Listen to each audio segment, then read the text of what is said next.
جميلة هذه الأزياء، وأبغى أسألك عن الأزياء التراثية الجميلة والرائعة وعرض الأزياء اللي أنت حضرته هناك والتنوع في هذه صحيح. الأزياء، انظر إلى هذا الجمال. هذه هند براد، هي مصممة أزياء مغربية كانت شاركت.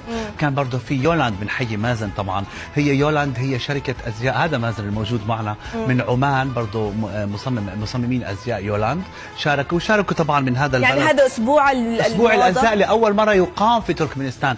ريجاليا كان برضه من إيطاليا، افارو فيجيليو كان موجود طبعا، هو من ايطاليا، اجى شارك في عروض الازياء. والعجبني في العروض يا جماعه اللي قدمت في تركمانستان ان الكثير من عروض الازياء، بتعرفي ريم احنا كثير شاركنا في عروض الازياء حول العالم، في قطع بدون ما نذكر اسامي براندز كانت تشبه كثيرا ما عرض في باريس او في ميلانو او في نيويورك، لانها دائما المصممين بيستوحوا من التراث، واجمل من هيك تراث ما شفت بصراحه. صراحه جميل. يعني شوفي حتى هون القفطان مع هند براده كان شيء جميل غريب، يعني يناسب هذه المنطقة من العالم بالزبط. أو آسيا الوسطى. يعني وإذا شفنا هلأ بعد شوي ممكن نشوف برضه مصممين ثانيين ليس فقط من المغرب أو من عمان.